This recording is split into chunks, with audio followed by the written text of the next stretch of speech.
एक बार की बात है, एक जंगल में एक लोमड़ी और एक सारस रहते थे। दोनों जानवर पड़ोसी थे। लोमड़ी धूर्त और चालाक स्वभाव की थी, जबकि सारस सरल स्वभाव का था। एक दिन लोमड़ी ने अपने मनोरंजन के लिए सारस के साथ चालाकी करने की एक कुटिल योजना सोची। लोमड़ी ने सारस से कहा, आज मैं तुम्हें अपने घर दावत। लोमड़ी की किसी भी चाल से अनजान सारस ने खुशी खुशी उसका यह निमंत्रण स्वीकार कर लिया। शाम को तय समय पर सारस खाना खाने के लिए लोमड़ी के घर पहुंचा। लोमड़ी ने खाने में सूप बनाया था।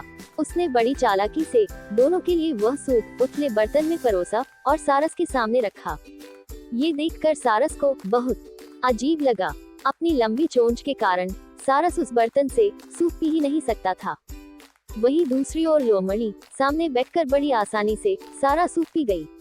अपने पड़ोसी की निराशा को देखकर भी अनजान बनते हुए उसने सारस से कहा, अरे तुम तो सूप पी ही नहीं रहे, शायद तुम्हें अच्छा नहीं लगा। लाओ मैं ही इसे खत्म कर देती हूँ। ये कहकर लोमड़ी सारस को परोसा हुआ सूप भी चट कर गई।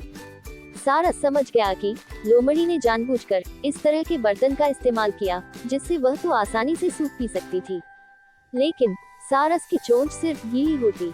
सारस को लोमड़ी के इस व्यवहार से ठगा सा महसूस करने लगा।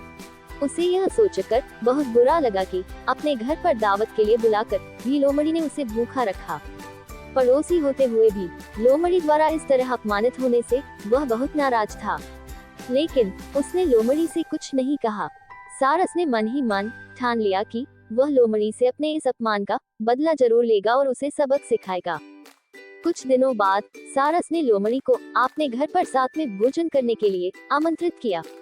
लोमड़ी बहुत खुश हुई और सोचने लगी कि सारस कितना मूर्ख है, जिसे खुद का अपमान भी समझ नहीं आया। तय दिन और तय समय पर लोमड़ी सारस के घर खाना खाने के लिए पहुंची। सारस ने अपनी पसंदीदा चने की डिश बनाई थी। उसके घर में डिश की बेहतरीन सुगंध फैली हुई थी। लोमड़ी के मुंह में पानी आ गया। सारस ने लोमड़ी के सामने चने की डिश परोसी, लेकिन इस बार सारस ने लोमड़ी की ही तरह चालाकी करते हुए खुद के हिसाब से बर्तन का इस्तेमाल किया था। उसने एक पतली गर्दन और छोटे मुंह वाले लंबे जार में डिश परोसी। सारस ने जार में चोंच डाली और स्वादिष्ट मछली का आनंद लेने लगा। सामने बैठी लोमड़ी उसका मुंह ताकती रह गई, क्योंकि उस भूख से बिलबिलाए लोमड़ी ने अपना आपा खो दिया और वह सारस को बुरा भला कहने लगी। सारस ने एकदम शांत रहकर उसे जवाब दिया, किसी को अपने पड़ोसियों के साथ तब तक चालाकी नहीं करनी चाहिए जब तक कि वे स्वयं उसी व्यवहार को सहन न कर सके। लोमड़ी समझ गई कि सारस ने उसे सबक सिखाने के लिए मुझे दावत पर बुलाया था। वह शर्मिंदा होकर और अपना सा मुंह लेकर घर को वापस लौट गई।